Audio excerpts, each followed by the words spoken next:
Level 1. Homelessness. To understand what every level of wealth actually feels like, you have to start where wealth doesn't exist.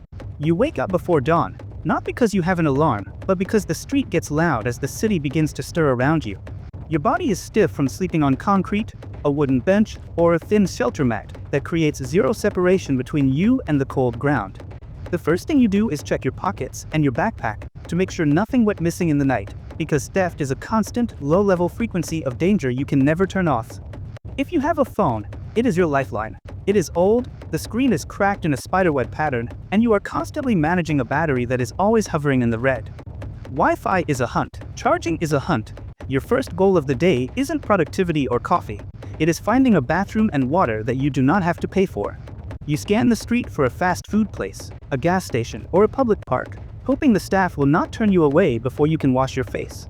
If you find a shelter, the bathroom is crowded and quick, so you often settle for wiping down with a damp cloth, because a real, hot shower is a luxury you rarely get. Clean clothes are rare. Laundry means waiting for a specific church day, finding a drop-in center, or hand-washing your socks in a public sink and hoping they dry before nightfall. Food is next. You scan your mental map for a church breakfast, a soup kitchen, or you count out a few crumpled bills for a dollar menu item. If you have SNAP benefits, you can buy groceries, but you cannot cook them, so your diet consists of whatever you can carry in your pockets without it spoiling. Hunger never feels far away. You plan your entire day around safety, weather, and finding public places that will not push you out for loitering. The library is gold. It offers warmth, electrical outlets, a chair, and a chance to look for day labor or services online. But you watch your bag the entire time you are there. Losing your ID means losing your ability to get a job, enter a shelter, or access benefits. It is a bureaucratic trap. Getting an ID takes time, fees, and an address you do not have, which creates a massive wall between you and any form of stability. Healthcare is non-existent. It is urgent care, or a clinic visit you wait 6 hours for. Medications are hard to keep safe from theft or the elements. By evening, you choose where to bed down. A shelter has rules, lines, and noise. The street has physical risk. You tuck your valuables deep into your clothing, sleep lightly, and pray morning comes early. Level 2. The working poor. You wake up in a small room you rent week to week, or a crowded apartment you share with too many people just to split the costs. The mattress is on the floor. Some nights the heat or AC does not work, because the landlord knows you have nowhere else to go and won't complain. You check your prepaid phone to see if service is still on. You count the bus passes left in your wallet to plan your commute down to the specific ride. You plan your entire day around money. Breakfast is oatmeal or eggs, not because you like them, but because they are the cheapest possible calories per dollar. You stretch your groceries with coupons and SNAP. You mark the food pantry days on your calendar in red ink, because missing one means missing meals. Getting to work takes time you don't have. You are waiting for a bus that comes late. Your hours change from week to week, so you never know if you will make enough to cover the rent until the schedule posts. You say yes to every extra shift, day labor, or gig, because you are terrified that if you say no once, they will stop asking. Paying bills is a puzzle you solve every month, deciding which late fee hurts less, the rent or the electricity. Healthcare is a luxury you cannot afford, so you treat sickness with over-the-counter meds and hope it doesn't get worse. You put off dental work for years, ignoring the dull ache in your jaw, because a dentist visit costs a week's worth of groceries. Laundry is a tactical operation where you hoard quarters and time your wash to when the laundromat has free Wi-Fi. You fix broken things with duct tape, super glue, and YouTube videos, because replacing them is simply not an option. At night, you set 2 alarms, because missing the bus means losing your job, and you sleep knowing you have to do it all again tomorrow. The only way out of this level is not saving pennies, but finding a way to increase your value output despite the exhaustion. Level 3. The middle class. You wake up to an alarm in a small 2-bedroom apartment, or a modest starter home that you actually have a lease for. The place is clean and functional, but you are constantly aware of the lack of space as you navigate around your furniture. You keep a running list of bills and due dates on the fridge because you have the money to pay them, but only if you time it right. Your coffee brews on a timer you set the night before, and you drink it while checking a calendar that dictates your entire week. You have a steady job with set hours, and for the first time, you are not worried about your shift being cancelled at the last minute. Your paycheck comes every month, and you see a small deductions for health insurance and your retirement account. You budget your life in an app, tracking every dollar to make sure you can afford the subscriptions that keep you entertained. Breakfast is quick but decent, usually eggs, toast, or fruit, because you have the luxury of a working stove and a stocked fridge. If you have kids, you pack their lunches with brand name snacks and check their homework folders before sending them to the bus. If you don't have kids, you pack your own lunch to avoid spending $12 at the cafeteria, because you are saving for a vacation. You commute in a reliable used car that you bought with a loan. Or you take a commuter train with a monthly pass you budgeted for. Gas, insurance, and car maintenance are expenses you expect, so you keep a small buffer in your checking account to cover them. You pay off your credit cards in full every month to avoid interest, and you excessively collect points for that one big family trip. At work, your role is clearly defined. You answer emails, attend meetings, and hit targets set by someone else, but you leave it all at the door at 5 p.m. You get a paid lunch break, and you use it to scroll social media or run a quick errand, enjoying a brief moment of autonomy. After work, you might stop at a budget gym or go for a run in your safe neighborhood, because health is something you can finally prioritize. Dinner is usually cooked at home to save money, but you order takeout on Fridays as a treat for surviving the work week. Your entertainment is streaming services. You keep 1 or 2 subscriptions and rotate them to save money, binge watching shows to decompress. You plan one solid vacation a year, usually a road trip or a package deal, and you save for it months in advance. At night, you lay out your clothes for tomorrow, plug in your phone, and sleep with the comfort of knowing the bills are paid, even if you aren't getting rich. In my book The Last to Leave the Circle, I call this the conveyor belt. It feels safe, but it is actually a trap of mediocrity. The danger here is comfort. You have enough to lose that you are afraid to take risks, but not enough to be truly free. Level 4. The High Earner. You wake up before your alarm in a large, 4-bedroom house in a premium zip code that signals you have made it. The house is beautiful, but the mortgage is massive, and you feel the weight of it every single morning before your feet hit the floor. You make coffee with an expensive Italian machine, or you grab a $7 latte on your way to work because you value time over money. Your commute is in a luxury lease, a BMW, Tesla, or Mercedes, but you are stuck in the same traffic, just with better leather seats. Your job is high status and high pressure. You manage teams, hit aggressive quarterly targets, and your email never stops pinging. Lunch is a $20 salad or bowl eaten at your desk while you answer emails, because taking a break feels like falling behind. You make 6 figures, maybe multiple 6 figures, but your burn rate is astronomical due to taxes, lifestyle creep, and private school tuition. You are constantly comparing yourself to neighbors who seem to have more, triggering a cycle of upgrading cars and renovations you don't need. You work late, often missing dinner, telling yourself you are doing this for your family, even though you rarely see them. You collapse into bed exhausted, checking your work email one last time, wondering how you make so much money but feel so broke. This level is the golden handcuffs. You have income, but you have 0 time.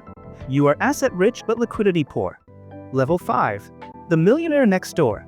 You wake up in a house that looks exactly like your neighbor's, but the difference is, you actually own yours. There is no mortgage payment weighing on your chest, and that single fact changes the texture of the air in your bedroom. You drive a 5-year-old Toyota or a 10-year-old Volvo, not because you can't afford a new one, but because you don't care to impress anyone. You go to work, but the desperation is gone. You are there because you choose to be, or because you are building something of your own. When a bill arrives, you don't feel anxiety. You feel a mild annoyance at the administrative task of paying it. You have an emergency fund that could cover you for a year, which gives you a quiet, invisible posture of confidence in every meeting. Your investments are boring. You buy stable companies or real estate, and you ignore the daily noise of the stock market completely. This is the circle of deliberate boredom from chapter 8 of my book. You have stopped playing the status game and started playing the freedom game. Most people get stuck at level 4 because they lack the operating system to handle the boredom of real wealth building. Level 6. The multi-millionaire. You wake up without an alarm, and for the first time, your day is not defined by what you have to do, but by what you choose to do. The logistics of life have vanished. You have a housekeeper, a landscaper, and maybe an assistant who handles the friction of existence. You don't wait in lines. You have TSA pre-check, clear, or you fly private charter for special occasions to buy back your time. When you travel, you don't look at the price of the hotel room. You look at the amenities, the view, and the privacy it offers. Your problems are no longer about survival. They are about complexity. You have tax structures, trusts, and multiple income streams to manage. You have FU money, meaning you can walk away from any negotiation, any job, or any situation that disrespects your time. You buy high-quality things that last forever, and you never look at the price tag at the grocery store or a restaurant. Your network has shifted.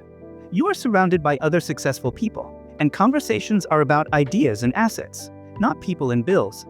You realize that money has diminishing returns. The difference between 10 million and 20 million doesn't change your birder, but it changes your legacy. You stop asking how much does this cost, and start asking what is the return on my time?